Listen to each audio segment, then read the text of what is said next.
शुभ प्रभात। आप सभी का स्वागत है इस ऑनलाइन क्लासेस में।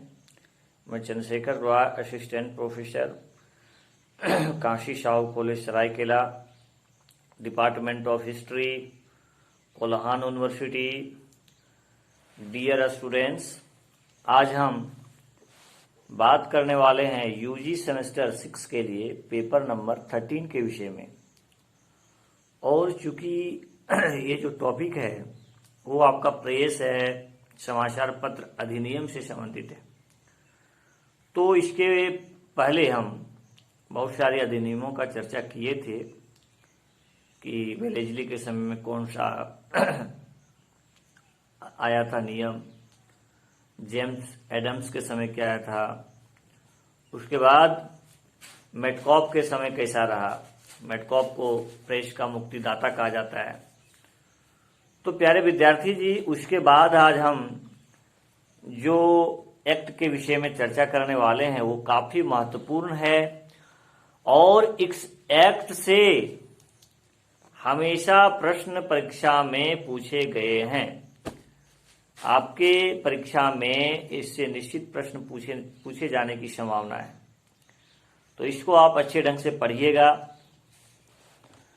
वर्नाकुलर प्रेस एक्ट 1878 के विषय में चर्चा करेंगे। वर्नाकुलर प्रेस एक्ट तत्कालीन लोकप्रिय एवं महत्वाकांक्षी राष्ट्रवादी समाचार पत्र सोम प्रकाश को लक्ष्य बनाकर लाया गया था। सोम प्रकाश जो पत्रिका थी, आपको पता है, बहुत ही महत्वपूर्ण था, ईश्वर चंद्र विद्यासागर की पत्रिका थी। उसको बैंड करने के लिए ये अधिनियम मुख्य रूप से लाया गया था, टारगेट करके लाया गया था। दूसरे शब्दों में यह अधिनियम मात्र सोम प्रकाश पर लागू हो सका और केवल यह जो है सो सोम प्रकाश पर ही लागू हो सका। लीटन के वर्नाकुलर प्रेस एक्ट से बचने के लिए अमृत बाजार पत्रिका समाचार पत्र जो था, जो बंगला भाषा की थी, अंग्रेजी साप्ताहिक में परिवर्तित हो गई। कौन सा पत्रिका भाई? तो अमृत बाजार पत्रिका। सोम प्रकाश, भारत मिहिर, ढाका प्रकाश, सहचर आदि के खिलाफ मुकदमे चलाए गए। इस अधिनियम के मुख्य प्रावधान निम्नानुसार थे। क्या क्या प्रावधान है उसको हम लोग देखेंगे। जिला दंड नायकों यानी डिस्ट्रिक्ट मजिस्ट्रेट को अधिकार दिया गया कि वे स्थानीय सरकार की आज्ञा से किसी भी भारतीय भाषा के समाचार पत्र के प्रकाशक या मुद्रक को बुलाकर बंधन पत्र, बॉन्ड यानी बॉन्ड पर हस्ताक्षर करने के लिए कर सकते हैं। किसी भी समाचार पत्र के प्रकाशक को उसको बॉन्ड करने के लिए बोल सकता है। इस बंधन पत्र में यह प्रावधान था कि ये प्रकाशक या मुद्रक है ना, ऐसी कोई भी सामग्री प्रकाशित नहीं करेंगे जिससे सरकार के विरुद्ध असंतोष भड़केगा अथवा सामग्री की प्रजा के विभिन्न जाति, धर्म और वर्ण के लोगों के मध्य आपसी वैमनस्य बढ़ेंगे। जिला दंड नायक यदि चाहे तो वह उस समाचार पत्र को जमानत देने पर भी बाध्य कर सकता था। यानी जिला दंड नायक यदि चाहे तो वह उस समाचार पत्र को जमानत देने पर भी बाध्य कर सकता था और आज्ञा के उल्लंघन पर जब्त कर सकता था। पुनः अपराध करने पर मुद्रणालय भी जब्त किया जा सकता था। दंड नायक का निर्णय अंतिम होगा तथा उसके विरुद्ध किसी भी प्रकार की अपील की अनुमति नहीं होगी। यदि कोई देश भाषा का समाचार पत्र इस अधिनियम की कार्रवाई से बचना चाहे तो उसे अपने पत्र अपने पत्र की एक प्रमाण पत्री यानी फोटो कॉपी जिसको बोलते हैं, है ना, प्रूफ प्रमाण लगाना है, सरकारी प्रत्यक्षण को से पहले ही देनी होगी। वर्नाकुलर प्रेस एक्ट को मुंह बंद करने वाला, ये जो मैं वर्ड बोल रहा हूं ये काफी इंपॉर्टेंस है और इस तरह का एग्जाम में पूछा गया है। मुंह बंद करने वाला अधिनियम भी कहा गया है। यह घृणित अधिनियम को लॉर्ड रिपन ने 1882 ईस्वी में रद्द कर दिया। यानी लॉर्ड रिपन ने ए वर्नाकुलर प्रेस एक्ट को रद्द किए। इस अधिनियम का सबसे घृणित पक्ष यह था कि इसके द्वारा अंग्रेजी एवं देसी भाषा के समाचार पत्र के मध्य भेदभाव किया गया था। क्या किया गया था? भेदभाव किया गया था। महत्वपूर्ण पॉइंट इसमें और है, इसमें अपील करने का कोई अधिकार नहीं था। इसमें अपील करने का कोई अधिकार नहीं था। नेक्स्ट पॉइंट है 1883 में सुरेंद्रनाथ बनर्जी देश के ऐसे प्रथम पत्रकार बने, यानी एक ऐसे पत्रकार बने सुरेंद्रनाथ बनर्जी जिन्हें कारावास की सजा दी गई। क्या सजा दी गई? कारावास की सजा, जेल इनको मिल गया। अब हम लोग जिस अधिनियम का चर्चा करने वाले हैं वो काफी महत्वपूर्ण है। 1908 का समाचार पत्र अधिनियम, यानी the newspaper act 1908। The newspaper act 1908, इसके बारे में हम चर्चा करेंगे। समकालीन समाचार पत्रों ने लॉर्ड कर्जन की नीतियों के कारण सरकार की कड़ी आलोचना की। सरकार की जो है सो कड़ी आलोचना की। इन पर अंकुश लगाने के लिए सरकार ने 1908 का जो है सो न्यूज़पेपर एक्ट लाया। इसके अनुसार क्या था? इसके अनुसार पहला प्रावधान ये था कि लोगों को हिंसा अथवा हत्या के लिए उकसाने वाली आपत्तिजनक सामग्री प्रकाशित करने वाले समाचार पत्रों की संपत्ति अथवा मुद्रालय को जब्त किया जा सकता था। क्या किया जा सकता था? जब्त किया जा सकता था।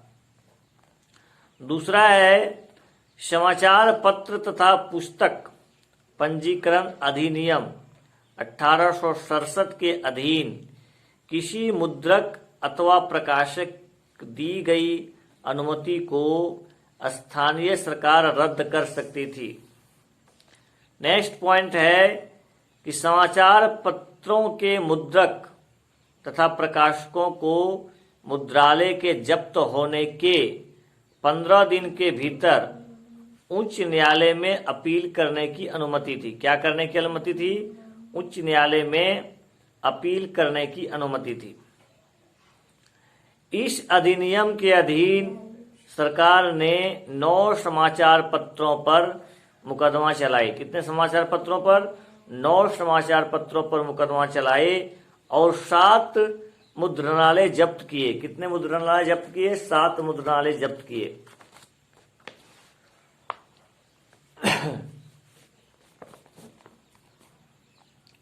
1910 का भारतीय समाचार पत्र अधिनियम, द इंडियन प्रेस एक्ट 1910। इस अधिनियम ने लॉर्ड लीटन के 1878 के अधिनियम के सभी घिनौने पक्षों को पुनर्जीवित कर दिए। इसके अनुसार क्या थे देखिए।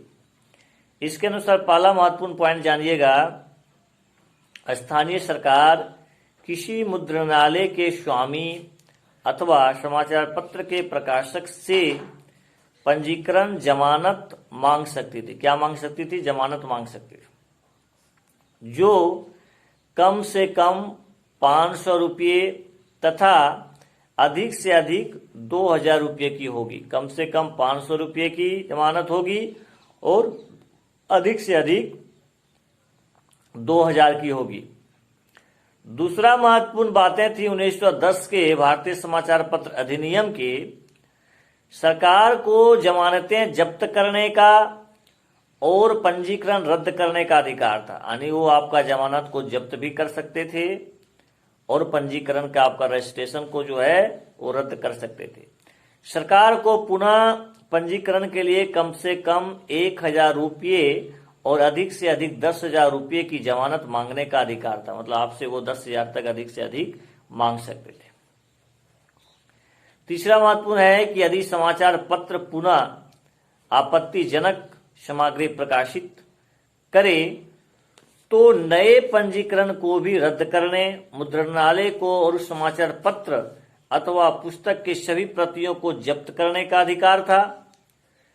पीड़ित पक्ष 2 मास के भीतर, पीड़ित पक्ष जो है 2 मास के भीतर उच्च न्यायालय के अधीन विशेष न्यायाधिकरण में उस जब्ती की आज्ञा के विरुद्ध अपील कर सकता था। क्या कर सकता था? अपील कर सकता था। चौथा महत्वपूर्ण पॉइंट है कि प्रत्येक प्रकाशक को समाचार पत्र की दी 2 प्रतियां बिना मूल्य सरकार को देनी थी और मुख्य कस्टम अधिकारी को आपत्तिजनक आयातित सामग्री को भी जब्त करने का अधिकार दिया गया था। इस अधिनियम के अधीन 991 मुद्रणालय और समाचार पत्रों के विरुद्ध कार्रवाई की गई। इनमें 286 को कड़ी चेतावनी दी गई और 705 मामलों में बड़ी बड़ी जमानतें ली गई। इस अधिनियम के लागू होने के पहले 5 वर्षों में लगभग 5 लाख रुपए की जमानत जब्त की गई। प्रथम विश्व युद्ध के समय भारत सुरक्षा नियम को लागू कर राजनीतिक आंदोलन और स्वतंत्र जन आंदोलन पर रोक लगा दी गई। ठीक है, चलिए नेक्स्ट पॉइंट है 1921 में सर तेज बहादुर सप्रू की अध्यक्षता में समाचार पत्रों के कानून की समीक्षा करने के उद्देश्य से गठित समाचार पत्र समिति की सिफारिशों पर 1908 और 1910 के अधिनियम, यानी 1908 के जो अधिनियम थे और 1910 का जो अधिनियम था उसको रद्द कर दिए गए। क्या कर दिया गया? उसको रद्द कर दिया गया। 1931 का भारतीय समाचार पत्र अधिनियम यानी 20वीं शताब्दी के चौथे दशक में राजनीतिक आंदोलन में आई गति तथा महात्मा गांधी द्वारा आरंभ किए गए सविनय अवज्ञा आंदोलन आरंभ करने के कारण सरकार ने 1930 के समाचार पत्रों पर नियंत्रण की भावना से एक नया समाचार पत्र अध्यादेश जारी कर दिया। इसके अनुसार देखिए क्या है। इसके अनुसार पहला 1910 के अधिनियम के सभी आदेश पुनः लागू कर दिए गए। 1931 में सरकार ने भारतीय समाचार पत्र यानी संकटकालीन शक्तियां अधिनियम पारित किया, जिनमें प्रांतीय सरकारों को सविनय अवज्ञा आंदोलन के प्रचार को दबाने के लिए अत्यधिक शक्तियां दी दी। अधिनियम की धारा 4(1) देखिए धारा 4(1) में क्या कह रहा है के अनुसार सरकार को शब्द, संकेत अथवा आकृति द्वारा किसी हत्या अथवा अन्य किसी संज्ञेय अपराध को प्रेरणा देने, मान लीजिए कोई पेपर वाला वो ऐसा चित्र दे देगा जिसको देख करके लोगों में आग बबूला हो जाए, तो ये तो बहुत दिक्कत है ना। इसलिए ऐसे संकेत पर भी उन्होंने बैन लगाने की बात की। अथवा ऐसे अपराध की प्रशंसा अथवा अनुमोदन करने पर कड़ा दंड देने की अनुमति हुई। यानी ऐसी व्यवस्था किया जाने का प्रयास किया जाने लगा ताकि लोगों में जो राष्ट्रवाद की भावना है अंग्रेजों के खिलाफ में वो उतना उतावला ना हो, उभर के सामने नहीं आए। इसलिए वो अखबार में चाहता था कि कोई वैसे चित्र, वैसे कार्टून, वैसा कुछ वहां नहीं छपे जिससे कि लोग ज्यादा उतावला हो जाए, आग बबूला हो जाए, हमारे खिलाफ में कोई आंदोलन कर दे। इसलिए इस पर बैन लगाया गया था। नेक्स्ट है कि इस अधिनियम का विस्तार करके, क्या करके भाई, इस अधिनियम का विस्तार करके क्रिमिनल अमेंडमेंट एक्ट 1932 बना दिया गया। क्या बना दिया गया? 1932 बना दिया। धारा 4 बहुत व्यापक बना दी गई और इसमें वे सभी गतिविधियां सम्मिलित कर दी गई जिनसे सरकार की प्रभुसत्ता को हानि पहुंचाई जा सकती थी। इसी प्रकार दूसरे विश्व युद्ध में भारत सुरक्षा नियमों के अधीन पूर्व प्रतिशत पुनः लागू कर दी गई। समाचार पत्र संकटकालीन अधिनियम और ऑफिशियल सीक्रेट एक्ट को संशोधित किया गया। एक समय में राष्ट्रीय कांग्रेस के विषय में समाचार प्रकाशित करना भी अवैध घोषित कर दिया गया। सरकार द्वारा प्राप्त की हुई ये शक्तियां 1945 में समाप्त की गई। यानी इस तरह का जो अधिनियम था उसको 1945 में क्या कर दिया गया? समाप्त कर दिया गया। प्यारे विद्यार्थी जी, अब हम लोग बात करेंगे समाचार पत्र जांच समिति, प्रेस इंक्वायरी कमेटी 1947 में, यानी 1947 के मार्च में भारत सरकार ने एक समाचार पत्र जांच समिति का गठन किया। क्या गठन किया? एक समाचार पत्र जांच समिति, और उसे आदेश दिया कि वह संविधान सभा में स्पष्ट किए मौलिक अधिकारों के प्रकाशन में समाचार पत्र के कानूनों की समीक्षा करें। इसकी सिफारिश निम्नलिखित थी। अब देखिए 1947 का जो समाचार पत्र जांच समिति थी, उन्होंने क्या रिपोर्ट दिया, क्या सिफारिशें हैं।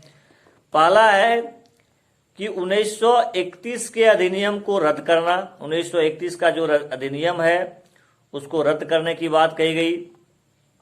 दूसरा है समाचार पत्र और पुस्तक पंजीकरण अधिनियम में संशोधन किया जाए। भारतीय दंड संहिता की धारा 124A और 153A में परिवर्तन किया जाए। नेक्स्ट है 1931 के देशी राज्यों असंतोष के विरुद्ध रक्षा अधिनियम। नेक्स्ट है 1900 है ना, इसको रद्द करने का बात कहा गया।